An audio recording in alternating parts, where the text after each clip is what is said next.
दिल्ली या एनसीआर में अपना सपनों का घर होना सभी के लिए एक बड़ी उपलब्धि होती है और बहुत से लोग जो बिल्डर हैं उनके सुहाने जो पोस्टर बैनर लगे होते हैं उनको देखकर अपना इन्वेस्टमेंट करते हैं और बाद में कहीं ना कहीं वो अपने आप को ठगा सा महसूस करते हैं, क्योंकि बिल्डर द्वारा उनको ना तो पोजीशन टाइम पे दिया जाता था और ना ही उनकी जो सुविधाएं हैं उनको दिया जाता था। लेकिन अब इन सभी दिक्कतों को देखते हुए नोएडा प्राधिकरण ने एक वेबसाइट अपनी लॉन्च की है जिसमें जितने भी बिल्डर हैं उनका बिल्डर का स्टेटस रिपोर्ट अब आपको ऑनलाइन मिल जाएगा। आपको ना ही तो बिल्डर के ऑफिस जाना पड़ेगा और ना ही नोएडा अथॉरिटी के चक्कर काटने पड़ेंगे। इसी तमाम चीज़ों को लेकर हमारे साथ प्रसून द्विवेदी जी हैं, ओएसडी नोएडा प्राधिकरण, उनसे हम बात करते हैं। सर, TV9 भारतवर्ष पे आपका स्वागत है।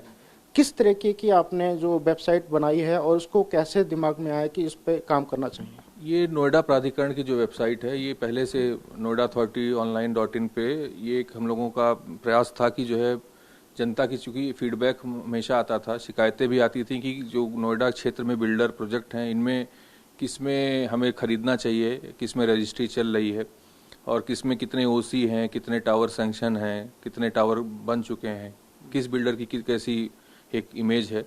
तो उसके बारे में कई बार ये बातें आती थी। फिर रजिस्ट्री के लेके जो एक बिल्डर के ड्यूज़ पर तो उस पर जो है भी पूछा जाता था। तो उस पर सीओ नोएडा प्राधिकरण मैडम द्वारा भी ये निर्देशित किया गया था कि इस पर एक वेबसाइट पर एक पोर्टल पे ही कुछ ऐसा एक व्यवस्था बनाई जाए जिस पे लोगों को पता चले कि कितने बिल्डर प्रोजेक्ट हैं हमारे यहाँ टोटल, हर बिल्डर की क्या स्थिति है, उनके ओसी, सीसी, टावर कितने हैं, कितनी रजिस्ट्री उनके यहाँ हुई है, कितनी रजिस्ट्री और हो सकती हैं, और उनके बिल्डर ड्यूज़ क्या हैं, सब लीज ओपन है या नहीं ओपन है, किस प्रोजेक्ट में एनसीएलटी के अंतर्गत हैं या अन्य वाद रहित हैं या नहीं है। तो उनको लेकर एक काम किया गया है। उस पर एक वेबसाइट पर ही, वेबसाइट जो बनी हुई थी उसी पर ये व्यवस्था दी गई है कि group housing builder projects information करके एक लिंक है प्रॉपर्टी सेक्शन में, और उससे फिर चल के पूरी जो ग्रुप हाउसिंग की चीज़ें हैं वो लोग एक क्लिक पर जान सकते हैं। सर, इस वेबसाइट को बनाने में कहीं ना कहीं आपको दिक्कतों का सामना तो जरूर आया, क्योंकि बिल्डरों ने इसका विरोध किया होगा, जाहिर सी बात है, क्योंकि उनको कहना होगा कि हमारा नाम क्यों आप सार्वजनिक कर रहे हैं। तो उसको लेकर आप लोगों ने किस तरीके से उसको टैकल किया? देखिए, पब्लिक का जो फीडबैक था वो शुरुआत से ये रहा था कि उनको एक रिक्वायरमेंट थी कि जो यहाँ पे बिल्डर प्रोजेक्ट्स हैं उसमें कौन सा उनके लिए ठीक रहेगा नहीं। तो उसके लिए हमारे पास चूँकि कुछ डेटा पहले से था, कुछ प्लानिंग डिपार्टमेंट से लिया गया, फाइनेंस डिपार्टमेंट से लिया गया, उसके बेसिस पर ये जो है सारी व्यवस्था की गई है। तो कोशिश की गई है कि पब्लिक एट लार्ज के लिए एक ऐसी व्यवस्था दी जाए जिससे उन्हें सहूलियत रहे, कहीं किसी से पूछना ना पड़े या किसी ऐसे उसमें भी ना फंसे कि जो है कहीं गलत प्रोडक्ट के लिए वो जा सकें। सर, ये जो वेबसाइट है इसको लेकर बहुत से लोगों को अभी शायद जानकारी नहीं है। तो जैसे बहुत से लोग हैं जो बिहार से आते हैं, जिनके पास गरीबी रेखा से नीचे हैं और कहीं ना कहीं प्राइवेट बिल्डर के जालसाजी में आ जाते हैं और अपना पैसा इन्वेस्ट कर देते हैं, तो उन तक ये मैसेज कैसे पहुंचेगा? क्योंकि ये एक बहुत अच्छा इनिशिएटिव है, तो इसको आप उन तक कैसे पहुंचा रहे हैं? देखिए, ये जिस दिन परसों 20 तारीख को ये पोर्टल पे लॉन्च किया गया था, उस दिन भी नोएडा अथॉरिटी के जो ऑफिशियल ट्विटर हैंडल है, फेसबुक पेज है और भी सोशल मीडिया के माध्यम से अगले दिन न्यूज़पेपर की तरह उससे लोगों को सर्कुलेट भी किया गया। और फिर अगले दिन जब पेपरों में आया, फिर मीडिया के साथियों द्वारा भी इसको काफ़ी प्रचार किया गया। पब्लिक एट लार्ज भी यहाँ पे काफ़ी, चूँकि इसके बारे में पूछती रहती थी, तो उनको पहले से ये था कि जो है इस तरह का पोर्टल लॉन्च होगा। तो उनको जैसे ही जानकारी मिली फिर एक तरह से चेन में आगे बढ़ता गया ये इन्फॉर्मेशन। तो आज की डेट में भी हम लोग प्रचार प्रसार इसका करा रहे हैं। जो भी कोई आता है तो वो जानता है, या तो जान रहा होता है इस बारे में, या पूछता है कि ऐसा कुछ आप लोगों ने लॉन्च किया तो कैसे पहुंचेंगे उस पेज पर, तो वो भी उनको बताया जाता है।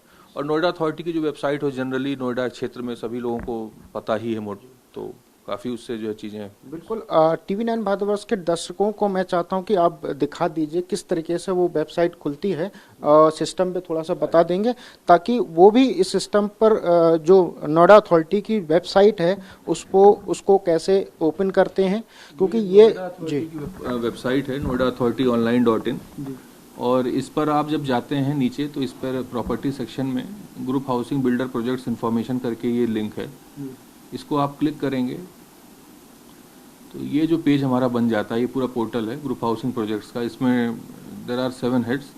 टोटल प्रोजेक्ट्स है, कंप्लीट प्रोजेक्ट, सबलीज ओपन, मतलब जो कंप्लीट प्रोजेक्ट हुए जिसमें रजिस्ट्री वगैरह चल रही है उनका डिटेल है। उसको ग्रीन कर दिया गया है। ग्रीन, हाँ, वो एक कलर कोडिंग की गई है जिससे अलग अलग दिखे। और फिर उसके तरह से इनकम्प्लीट प्रोजेक्ट, सबलीज ओपन है।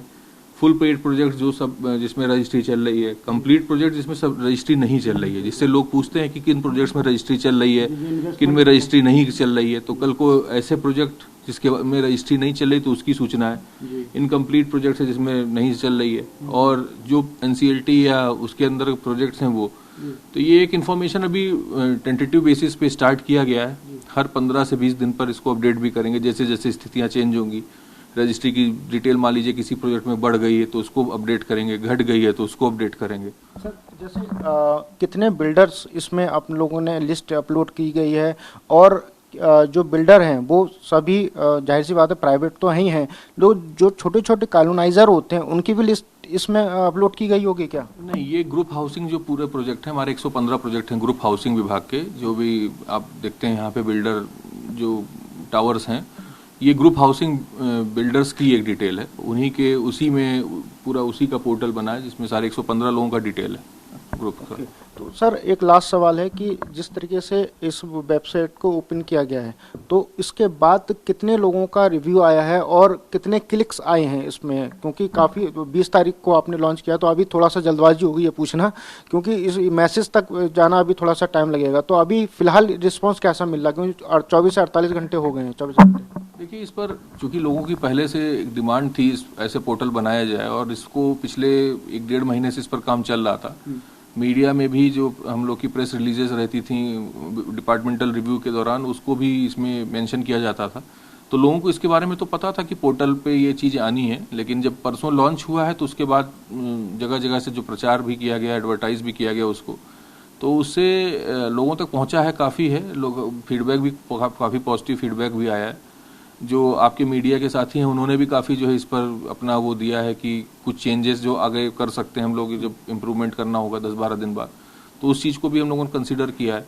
उनके चीज़ें जो उन्होंने मेंशन की है एज फीडबैक, उसको भी हम उस पर भी काम करेंगे। और पब्लिक एट लार्ज तो लगातार जब भी कोई आता है तो खुद बताता है, हम लोग भी पूछते हैं तो उनको ये पता चलता है कि उनको इस बारे में जानकारी है। ये जरूर है कि पोर्टल पे हो सकता हो पहुंचने में वो 1-2 दिन अभी और लगे लोगों को उस तरह से कि सब लोग जान जाए, बट वेबसाइट के बारे में तो सबको नॉलेज है, सबको इन्फॉर्मेशन रही है पहले से नोएडा की। तो ये पोर्टल पे भी क्लिक्स आ जाएंगे। बिल्कुल। जिस तरीके से नोएडा प्राधिकरण के द्वारा जो शुरुआत की गई है वो काफ़ी सराहनीय है, लोग उसको पसंद भी कर रहे हैं, क्योंकि जो नोएडा से दूर लोग रहते हैं वो उनको बिल्डर्स ख्वाब दिखाते हैं कि हमारे यहाँ ये फैसिलिटी है, ये आपको आसान किस्तों पे मिल जाएगा, लेकिन जब वो इन्वेस्टमेंट कर देते हैं तो वो कहीं ना कहीं अपने आप को ठगा सा महसूस करते हैं। उन्हीं सब चीज़ों को देखते हुए नोएडा प्राधिकरण द्वारा ये वेबसाइट लॉन्च की गई है, जो कि लोगों के लिए काफ़ी सहायतापूर्ण रहेगी। नोएडा प्राधिकरण द्वारा एक पहल की गई है कि जितने भी बिल्डर हैं उसकी स्टेटस रिपोर्ट अब ऑनलाइन की गई है। उससे किस तरीके का बायर्स के लिए फायदा हो रहा है, और इसे करने के लिए कितना देरी प्राधिकरण को हुई है या सही समय है इसके लिए ये करने को? देखिए, हम इसमें ये भी नहीं कह सकते हैं कि देर आए दुरुस्त आए, क्योंकि देरी हो चुकी है। ये जो आप पीछे इमारत देख रहे हैं, जो बिल्डिंग देख रहे हैं, इसमें कई लोगों ने, हज़ारों लोगों ने अपने पैसे इन्वेस्ट कर दिए हैं, और वो पैसे अपनी जीवन भर की गाढ़ी कमाई को, इसमें वर्किंग क्लास है जो नौकरी पे जाता है, अपना छोटा मोटा व्यवसाय है, उससे वो अपना पैसा बचा के उन्होंने यहाँ पे अपने लिए फ्लैट खरीदा था।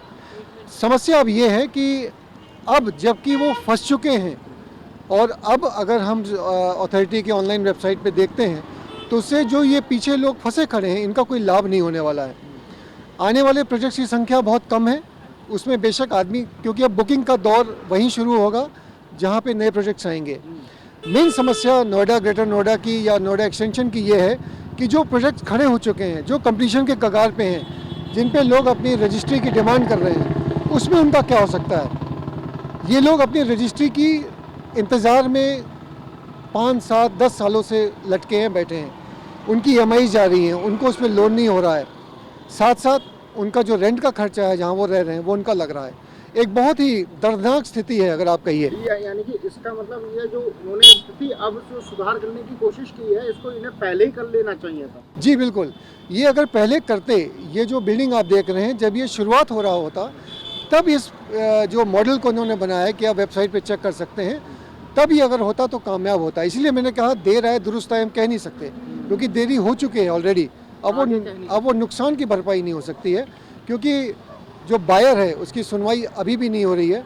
और मेरी आपके माध्यम से यही आपसे निवेदन है कि जो भी कागजी कार्रवाइयाँ हैं उनको दरकिनार करते हुए, जिस व्यक्ति ने फ्लैट खरीदा है, जिस व्यक्ति ने पैसा दिया है, जिस बायर ने, उसके फ्लैट की रजिस्ट्री करवा दी जाए, जिससे उसको एक अपनी चीज़ के होने का उसको आभास हो सके और उसका मालिक बन सके। प्राधिकरण ने रेरा का मतलब सरकार की तरफ से रेरा का दफ्तर भी खोला गया था जी, उसको लेकर भी कुछ भ्रांतियां हैं कि वहाँ पे सुनवाई नहीं होती है, लेट डेटें मिलती हैं, बिल्डरों को काफ़ी फेवर किया जाता है, ऐसा भी जो देखिए रेरा का बनाना एक अच्छा कदम है।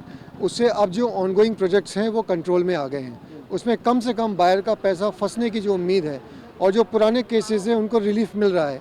इक्का दुक्का केसेस हो सकते हैं कि जहाँ पे लोगों को कुछ दिक्कत रही हो, लेकिन आम तौर पे अगर हम पूरे उसको देखें दृश्य को, तो एक अच्छा कदम है और उससे जो बायर हैं उनको फ़ायदा हो रहा है। आशीष जी, नोएडा प्राधिकरण द्वारा बिल्डर के स्टेटस रिपोर्ट को ऑनलाइन कर दिया गया है जी। उसको आप किस तरीके से देखते हैं? जी, काफ़ी अच्छा पहल है, बट कुछ चीज़ें शायद टाइम से हो जाएं तो बेटर रहता है। अभी भी देर नहीं हुई है। कई सारे बायर्स प्रॉब्लम में हैं, हमारे रिश्तेदार भी होते हैं, दोस्तों के अलग अलग कनेक्शंस, वो लोग भी इंतज़ार करते रह जाते हैं। कई लोगों को तो मजबूरन अपनी प्रॉपर्टीज़ सेल करके जाना पड़ा, क्योंकि उनको कभी मिला ही नहीं पोजीशन। तो ऐसे सारे प्रॉब्लम्स हुए हैं। उन लोगों के लिए तो कहीं से भी राहत नहीं है, लेकिन हाँ, फ्यूचर के लिए देखा जाए, जो अब मौजूदा परचेज़ और सेल हो रहे हैं उसमें शायद राहत मिले। एक अच्छा कदम है और पॉजिटिव ही देखा जाएगा। जो खरीदार के लिए तो अच्छा है, बाकी ग्रेटर नोएडा प्राधिकरण ने किसान को मार रखा है बहुत बुरी तरीक़ा से। यानी कि उसका 10% से 6% कर दिया और वो 6% भी नहीं मिल पा रहा है, तो किसान के लिए समस्या है। बाकी ये जो आज खरीदार के लिए अच्छी चीज़ है, अच्छी चीज़ है। हाँ। इस पहल को पहले कर देना चाहिए। इस पहल को तो बहुत पहले कर देना चाहिए था, ताकि जो लोग फंसे हुए हैं वो लोग ना फंसते अब से पहले। अगर अब से पहले ये हो जाते तो बाकी लोग नहीं फंस पाते। कैमरा पर्सन विजय मंगई के साथ अंशुमन यादव, TV9।